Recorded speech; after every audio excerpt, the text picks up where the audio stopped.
आज रविवार था तो दोनों भाई सुबह सुबह ही हिसाब किताब में लगे हुए थे। वही घर की इकलौती बहू इंदु किचन में अपना काम कर रही थी और दोनों बच्चे प्रिंस और सोना अपने रूम में बैठे इंडोर गेम खेल रहे थे। जबकि माँ जी और बाऊजी अपने कमरे में बैठे टीवी देख रहे थे और ननद निधि वो अपने कमरे में मोबाइल पर अपने दोस्तों से चैटिंग कर रही थी। इतने में अमित ने इंदु को आवाज़ लगाते हुए कहा, इंदु ज़रा बाहर आना और माँ बाऊजी को भी बाहर बुला लेना। और हाँ, निधि को भी बुला लेना, तुम सबसे कुछ ज़रूरी बात करनी है। जी ठीक है, अभी बुलाती हूँ, इंदु ने कहा और बाहर आते समय सभी को बुला लाई। बाहर पति अमित और देवर अनुज हिसाब किताब की डायरी लेकर बैठे हुए थे। शायद महीने के खर्चों के हिसाब की कोई बात करनी होगी, इसलिए सभी लोगों को बाहर बुलाया गया था। जब सब लोग बाहर आ गए तो अमित ने सबको वहीं बैठने के लिए कहा। तो सोफे पर बैठते हुए बाऊजी ने पूछा, क्या बात है बेटा, आज सबको एक साथ बाहर क्यों बुला लिया? मुझे आप लोगों से बहुत ज़रूरी बात करनी है, अमित ने जवाब दिया। अच्छा बोलो, क्या बात है? तब अमित ने बोलना शुरू किया। बाऊजी, जैसा कि आप सभी जानते हो कि अभी बिजनेस भी ठीक नहीं चल रहा है, उससे इतना ही पैसा आ पा रहा है कि घर खर्च ही चल रहा है। अब दोनों भाई एक जगह बैठकर समय व्यर्थ तो नहीं कर सकते। मैंने तो सिर्फ ग्रेजुएशन किया था, लेकिन अनुज ने अपनी एजुकेशन पूरी कर रखी है। इस कारण अब अनुज भी नौकरी ढूंढने लगा है।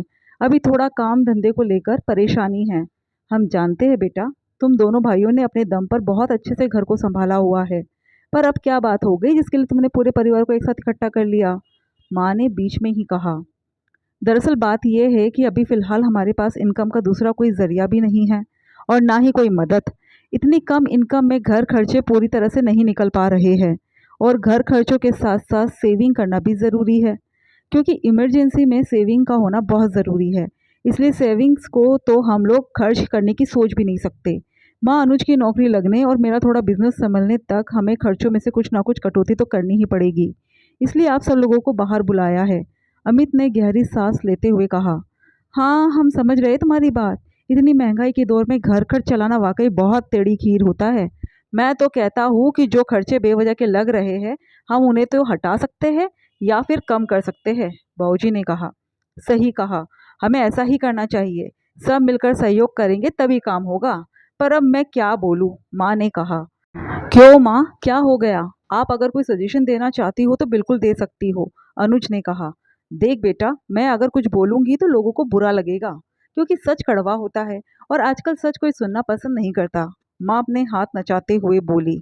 माँ, सब एक साथ बैठकर बात कर सके इसलिए तो सबको बाहर बुलाया है, ताकि जिसको बुरा लगे वो अपना पक्ष सबके सामने रख सकता है, अनुज अपना जवाब देते हुए बोला। देख बेटा, कई सारी बातें हैं, अब क्या बोलूं? कपड़े तो हाथ से भी धुल सकते हैं ना, वॉशिंग मशीन की क्या ज़रूरत है?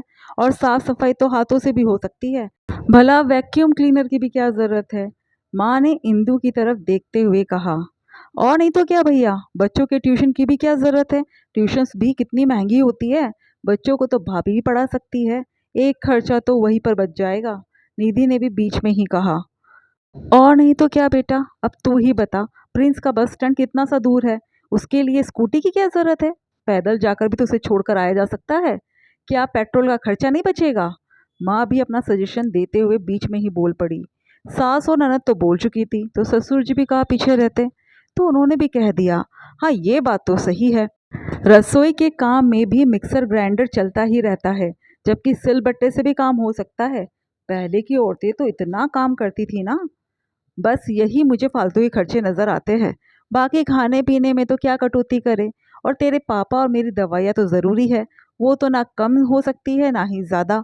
बाकी अब तुम दोनों भाई डिसाइड कर लो कि क्या करना है। अब सबका ध्यान इंदु की तरफ था। अमित ने उससे पूछा, इंदु, तुम्हें कुछ कहना है तो कहो, तुम्हारे हिसाब से और किन खर्चों में कटौती हो सकती है? सुनकर इंदु कुछ सोचते हुए बोली, अमित जी, अब मैं क्या ही कहूँ। सबकी बात सुनकर तो मुझे लग रहा है कि इस घर में सबसे ज़्यादा खर्चा तो मैं ही करती हूँ और सारी कटौती सिर्फ मुझे ही करनी है। नहीं भाभी, आप भी कहिए, काम आपको करना होता है। आपको ज़्यादा अच्छे से पता है कि कहाँ खर्चा होना चाहिए और कहाँ नहीं, अनुज इंदु के सपोर्ट में बोला। इंदु, अनुज सही कह रहा है, घर तुम चलाती हो, तुम्हें ज़्यादा अच्छे से पता है कि कहाँ किस चीज़ की कटौती हो सकती है, अमित भी बोला। मैंने तो पहले ही कहा था कि लोग बुरा मान जाएंगे, आखिर सच्ची बात कड़वी जो लगती है सबको। लोग पहले खुद ऐसे काम करते हैं और फिर बाद में मुंह फुलाकर भी वही लोग बैठ जाते हैं, माँ अपनी ही राग में बोली। माँ जी, ये लोग कौन है? मैं भी तो घर की सदस्य हूँ। फिर आप हर बात में लोग बुरा मान जाएंगी क्यों कहती रहती है? आप सीधा सीधा मेरा नाम नहीं ले सकती? इंदु ने कहा। बहू, मुझसे बहस करने की ज़रूरत नहीं है। तुम्हें बाहर मुझसे बहस करने के लिए तो बुलाया नहीं है, खर्चों में कटौती करने के लिए बुलाया गया है। तो हम उस पर चर्चा करें तो ज़्यादा अच्छा रहेगा। माँ भी चिढ़ते हुए बोली। जी, बिल्कुल ठीक कहा आपने। अब तरीके मैं बताती हूँ। सबसे पहले वॉशिंग मशीन की बात। तो आप लोग अपने कपड़े रोज़ अपने हाथों से धो लिया कीजिए। तो मुझे वॉशिंग मशीन 10 दिन में एक बार लगाने की ज़रूरत पड़ेगी, वो भी बेडशीट्स, पर्दे, पिलो कवर आदि के लिए। तो पहली कटौती तो वहाँ हो जाएगी। अब रहा वैक्यूम क्लीनर, तो एक काम कीजिए, आप लोग रोज़ सुबह उठकर अपने अपने कमरों की सफाई ढंग से कर लिया कीजिए।